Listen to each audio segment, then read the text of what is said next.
নমস্কার বন্ধুরা, বর্তমান খবর ইউটিউব চ্যানেলে আপনাদের সবাইকে পুনরায় অনেক অনেক স্বাগত। তো বন্ধুরা, আবারও কিন্তু আবহাওয়ার আপডেটে পরিবর্তন, আমাদের দক্ষিণবঙ্গের ওপর আছড়ে পড়া ঘূর্ণিঝড়ের যে আশঙ্কাটি রয়েছে এবং সেটি কিন্তু ক্রমশ আমাদের আরব সাগরের ক্ষেত্রে আরেকটি ঘূর্ণিঝড় রয়েছে, যেটি কিন্তু রয়েছে ক্রমশ গুজরাটের ওপর আছড়ে পড়ার আশঙ্কা। এই দুটি ঘূর্ণিঝড়েই কিন্তু কিছুটা পরিবর্তন ঘটেছে।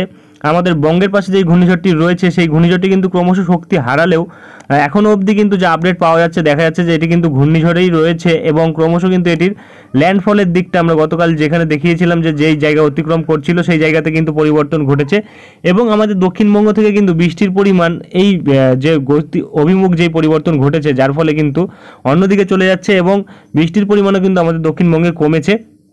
অর্থাৎ আমাদের দক্ষিণবঙ্গ থেকে কিন্তু ক্ষয়ক্ষতির আশঙ্কা কিছুটা কমবে এবং বর্তমানে কিন্তু আমাদের মৌসুম ভবন কিন্তু জানাচ্ছে যে আমাদের আরব সাগরের ওপর একটি ঘূর্ণিঝড় তৈরি হওয়ার যেই সম্ভাবনা রয়েছে সেটি কিন্তু একটুখানি আপডেটে দেওয়া হয়েছে, সেটা কিন্তু আমরা তুলে ধরবো এবং এরই সাথে আমাদের ভারতীয় মৌসুম ভবন ও আলিপুর কী বলছে তা দেখাবো। তাই বিস্তারিত জানতে হলে ও সঠিক আপডেটটি পেতে হলে ভিডিওটি অবশ্যই শুরু থেকে শেষ অবধি দেখবেন এবং ভালো লেগে থাকলে একটি লাইক করবেন আর আমাদের ভিডিওটির নিচে একটি লাল রঙের সাবস্ক্রাইব বাটন আছে, সেটিকে টিপে তার পাশে থাকা বেল আইকনটিকে অল অপশানে দিয়ে আমাদের সাথে থাকবেন।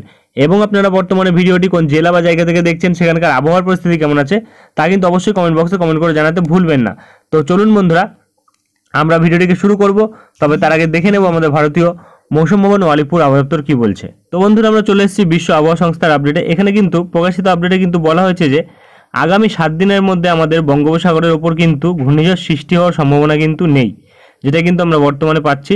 এবং আরব সাগরের ক্ষেত্রে কিন্তু বলা হচ্ছে যে আগামী 120 ঘন্টার মধ্যে কিন্তু ঘূর্ণিঝড় সৃষ্টি হওয়ার সম্ভাবনা লো থাকছে।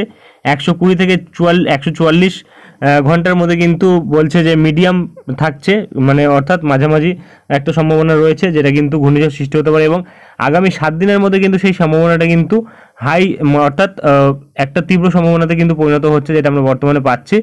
এবং বলা হয়েছে যে এই ঘূর্ণাবর্তটি রয়েছে গতকালে, সেটি কিন্তু এখন বর্তমানে গুজরাটের ওপর রয়েছে এবং আমাদের আরব সাগরের ওপর কিন্তু পূর্ব মধ্য আরব সাগরের ওপর কিন্তু একটি ঘূর্ণাবর্ত রয়েছে এবং এই ঘূর্ণাবর্তটি কিন্তু আস্তে আস্তে শক্তি বাড়াবে এবং আস্তে আস্তে কিন্তু একটি ঘূর্ণিঝড় সৃষ্টি হওয়ার সম্ভাবনা কিন্তু রাখবে, যেটা আমরা বর্তমানে পাচ্ছি। এটা কিন্তু একটা সম্ভাবনা যেটা কিন্তু আমাদের বিশ্ব আবহাওয়া সংস্থা থেকে দেওয়া হয়েছে এবং আর কিন্তু তেমন কিছু বলা হয়নি। চলে আসবো মৌসুম ভবনের আপডেটে, দেখে নেবো কী বলা হয়েছে। তো বন্ধুরা, আমরা চলে এসেছি ভারতীয় মৌসুম ভবনের আপডেটে। এখানে প্রকাশিত আপডেটে কিন্তু দেখা যাচ্ছে যে আমাদের দক্ষিণ ভারতবর্ষের ওপর আগামী 7 দিন বৃষ্টি থাকবে এবং তার সাথে আমাদের উত্তর পূর্ব ভারতবর্ষে আগামী 7 দিন বৃষ্টি থাকবে। আমাদের পূর্ব মধ্য ভারতবর্ষের ওপর আগামী 7 দিন বৃষ্টি থাকবে, অর্থাৎ আমাদের পশ্চিমবঙ্গ, ওড়িশা, ঝাড়খণ্ড, বিহার এইসব জায়গাগুলিতে বৃষ্টি থাকবে, যেটা কিন্তু বর্তমানে বলা হয়েছে। তবে 20 ও 21 তারিখ কিন্তু বৃষ্টি থাকতে পারে, যেটা কিন্তু বিহারে থাকবে এবং হালকা থেকে মাঝারি বৃষ্টি থাকবে, যেটা কিন্তু আমাদের মধ্যপ্রদেশ, বিদর্ভ, ছত্তিশগড়ের এই সাথে থাকবে আগামী 7 দিন। এবং বজ্রঝড় বজ্রপাত থাকবে ছত্তিশগড়ের ওপর এবং ভারী বৃষ্টি থাকবে আমাদের উত্তরবঙ্গে এবং সিকিমে 20 তারিখ এবং আমাদের উত্তরবঙ্গে হালকা বিচ্ছিন্নভাবে ভারী বৃষ্টি থাকবে, যেটা কিন্তু 20 থেকে 22 তারিখ থাকবে। এবং এখানে কিন্তু বলা হয়েছে যে উত্তর পশ্চিম ভারতবর্ষে বৃষ্টি থাকবে, যেটা কিন্তু আগামী 7 দিন থাকতে পারে এবং তাপমাত্রা বিভিন্ন জায়গায় কিন্তু পরিবর্তন ঘটবে। তাপমাত্রা কিছু কিছু জায়গায় নামবে, কিছু কিছু জায়গায় কিন্তু একই থাকবে এবং কিছু কিছু জায়গায় কিন্তু বাড়তে পারে। এবং এখানে যদি আমরা সতর্কতা দেখি তাহলে কিন্তু সতর্কতা দেখা যাচ্ছে যে হলুদ সতর্কতা রয়েছে আমাদের দক্ষিণবঙ্গের ওপর এবং এপাশে ঝাড়খণ্ড ও বিহারের ওপর কিন্তু দেখা যাচ্ছে যে কমলা সতর্কতা রয়েছে এবং তারই সাথে কিন্তু এপাশে আমাদের উত্তরবঙ্গের ওপর কিন্তু কমলা সতর্কতা লক্ষ্য করা যাচ্ছে বজ্রঝড়ের জন্য। এবং এর সাথে যদি আমরা ক্রমশ দেখি এপাশে দেখা যাচ্ছে যে আমাদের দক্ষিণবঙ্গের ওপর কিন্তু হলুদ সতর্কতা রয়েছে, তবে উত্তরবঙ্গের মালদার দিকে কিন্তু ভারী বৃষ্টি থাকতে পারে এবং এপাশে কিন্তু আমাদের সিকিমের দিকে এবং মেঘালয়ের দিকে বজ্রঝড় থাকছে এবং এপাশে কিন্তু আসাম এবং নাগাল্যান্ড, মণিপুর, মিজোরাম, ত্রিপুরার দিকে ভারী বৃষ্টি এবং অরুণাচল প্রদেশে বজ্রঝড় থাকার সম্ভাবনা কিন্তু রয়েছে, যেটা আমরা বর্তমানে পাচ্ছি। তবে এপাশে কিন্তু দক্ষিণ ভারতবর্ষের দিকে ভারী বৃষ্টি থাকবে, যার জন্য কিন্তু লাল সতর্কতা থাকতে চলেছে। এবং এপাশে যদি আমরা ক্রমশ এগিয়ে গিয়ে দেখি 22 তারিখের দিকে দেখা যাচ্ছে যে সতর্কতা থাকছে হলুদ সতর্কতা, যেটা কিন্তু বিহারের ওপর থাকছে, ঝাড়খণ্ড, ওড়িশা এবং আমাদের দক্ষিণবঙ্গের ওপর থাকছে। এবং তারপরে কিন্তু আমরা দেখতে পাচ্ছি 23 তারিখের দিকে দেখা যাচ্ছে যে সতর্কতা থাকছে আমাদের ওড়িশা এবং এপাশে ঝাড়খণ্ড এবং বিহারের ওপর।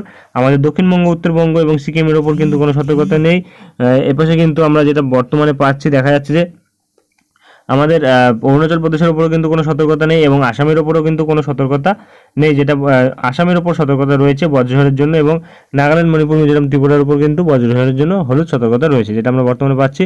এবং 24 তারিখ থেকে কিন্তু নিউট্রাল ওয়েদার থাকছে।